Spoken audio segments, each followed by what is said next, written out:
මේ වීඩියෝ එක මට දාන්නම හිතුණා විශේෂයෙන්ම අද පරිසරය දිනය 2025 6 වෙනි මාසේ 5 වෙනිදා අද.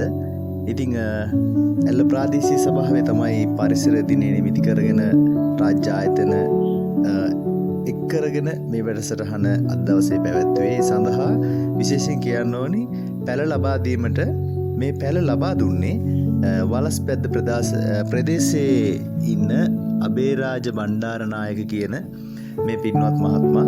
ඉතින් මමත් ගියා ඔහුගේ පැළ තවාරන්න. ඉතින් මේ සියලුම පැළ ඔහු ඉතාත්ම හොඳින් පොහොර දාලා ඒ වෙනුවෙන් කාලයක් කැප කරලා ඉතින් මේ තත්ත්වයට ගෙනල්ලා මේ පැළ ලබා දෙන්නේ ඇත්තටම නොමිලේ. කිසිම මුදලක් ගන්නේ නැතුව මීට කලිනුත් බොහෝ තැන්වලට පැළ ලබා දීලා තියෙන්නේ නොමිලේ. ඉතින් මෙතුමාගේ උපන්දිනය වෙනුවෙන් ඉදිරියේදී පැළ 20000ක් බෙදා දෙන බව කිව්වා.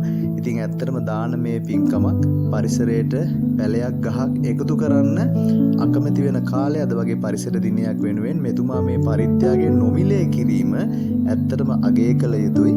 ඉතින් ඒක නිසා මෙතුමන්ට ස්තුති කිරීමට තමයි මම මේ වීඩියෝ එක වෙලේ හිතිලා මම ගත්තේ. ඉතින් ඇත්තටම මේක කවුරුත් නොකරන අඩුවෙන් සිදුවෙන සමාජශීලී ඒ වගේම පරිසර ආදරය කරන පරිසර හිතකාමී මෙතුමාගේ දානමය පින් කටයුත්තක් කියන්න පුළුවන්. ඇත්තටම බෙහෙවින් ස්තුතියි ඔබතුමන්ට මේ කරන සේවයට. ඉතින් අද පරිසර දිනේ දැකපු සුන්දර දසුණක්. ඒකයි මම වීඩියෝ එකකින් එතුමාට සුභාසිංසන ගෙනාවේ. ඇත්තටම සතුටුයි.